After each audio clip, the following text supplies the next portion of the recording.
Hello everyone, this is me Debosmita Sarkar. Today we are going to talk about From Trade to Territory, Chapter 2 from Class 8 NCERT book History.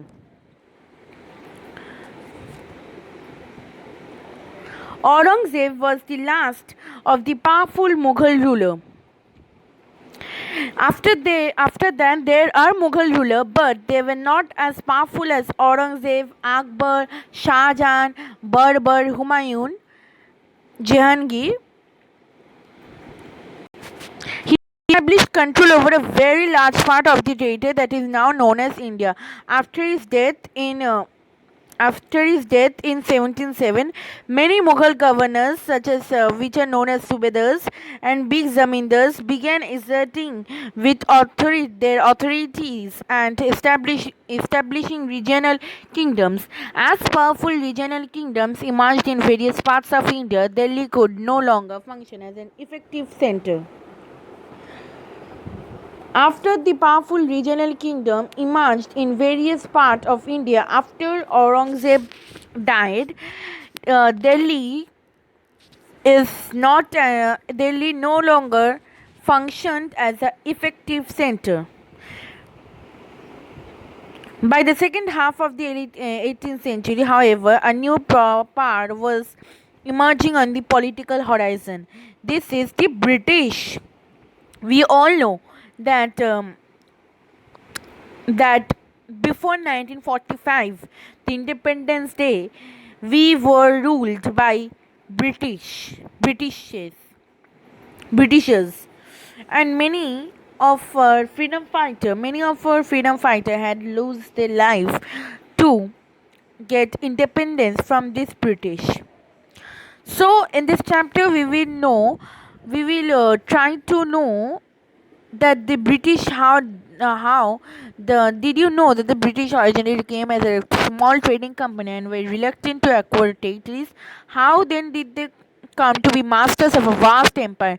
And in this chapter, we will see how this came about. Here is a small picture study of Bahadur Shah and his sons being arrested by Captain Hodgson, a British officer. After Aurangzeb, there was no powerful Mughal ruler, but Mughal emperors continued to be symbolically important. After Aurangzeb, the power is not there, but still, Mughal rulers are symbolically being important. They are given importance. And in 1857, Bahadur Shah Zafar was the Mughal emperor at that point of time. He was also seen as the natural leaders. Then a revolt has started between the Britishers, and there Bahadur Shah was defeated and was forced to leave the kingdom, and his sons were shot in cold blood. Cold blood means they were shot to death. See, this is Bahadur Shah Zafar and his sons, and this is Captain Hodgson. Wait, let me. This is Bahadur Shah. This is his son, and many sons are there. And this is Captain Hodgson, a British officer. East India Company comes east. East India Company comes east. In 1600, the East India Company acquired a charter from the ruler of England, Queen Elizabeth I. So, it can be asked that in 1600, the East India Company acquired a charter from which ruler? It will be the ruler of England, Queen Elizabeth I, granting it the sole right to trade with the East. This meant that no other trading group in England could compete with the East India Company. With this charter, the company could venture across the oceans looking for new lands from which it could buy goods at a at a cheap price and carry them back to Europe and sell at higher prices. The company did not have to fear competition from other English trading companies. Mercantile trading companies in those days made profit primarily by excluding competition so that they could buy cheap and sell dear. So the mercantile trading companies in those days primarily by excluding competition they bought cheap prices products and sell it in higher prices. What is a mercantile? Mercantile is a business enterprise that makes profit primarily through trade, buying goods cheap and selling them at a higher price. What I just said.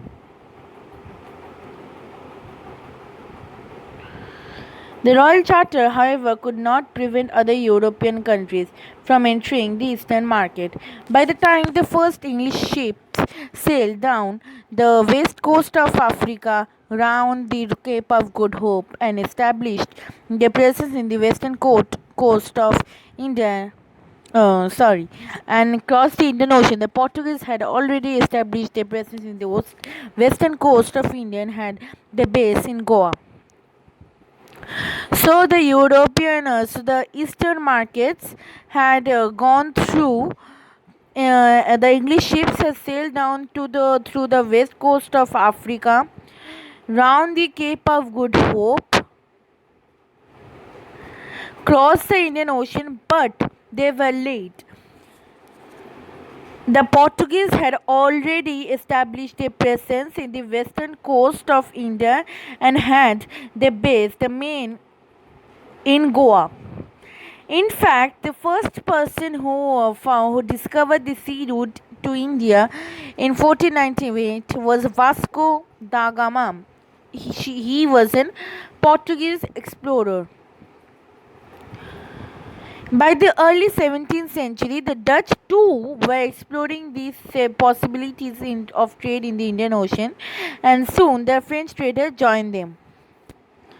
So, before English ships, they were the first was Portuguese,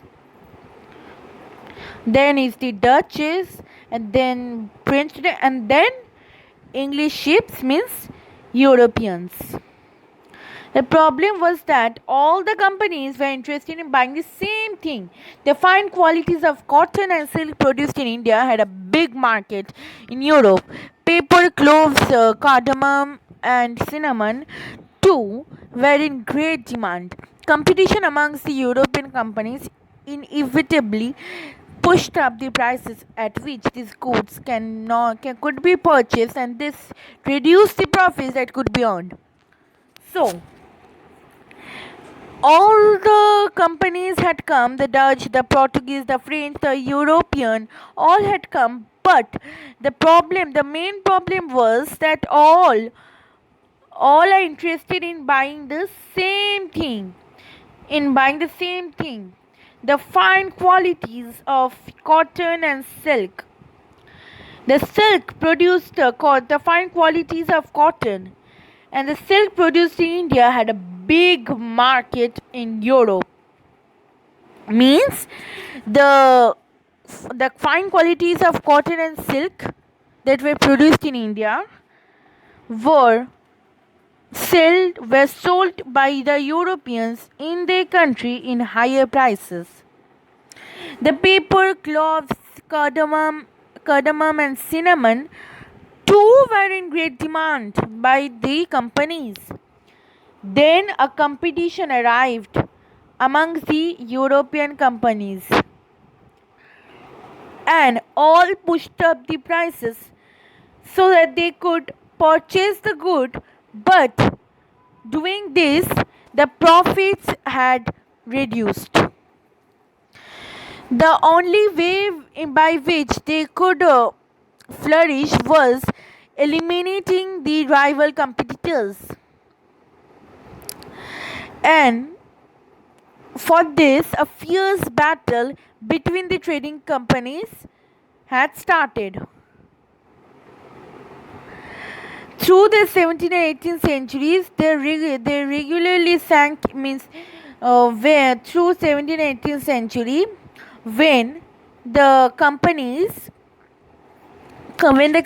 send supplies, send the commodities from India to their country, the rival competitors sank their ships, blocked the routes, and prevented them to from moving with the from moving with supplies of goods. Trade was carried or then the as the sea routes are blocked by the rival competitors, the trade was then carried on with arms and trading posts and were protected through fortifications, through architect architectures, through buildings. The effort to fortify settlements and carry on profitable trade also led to intense conflict with local rulers. The companies therefore found it difficult to separate trade from politics. Let us see how this happened. As they heard of fortifying settlements to carry on the profitable trade, uh, this led to intense conflict with the local rulers, with the local sultans, with the local nawabs who were ruling India, ruling parts of India. Then the company decided to separate trade from politics, but this was very difficult. Let's see how this happened. We will read it in my next video. Thank you. Please do like, share, subscribe to my channel. Don't forget to comment in the comment section. Bye bye. Stay home and stay safe.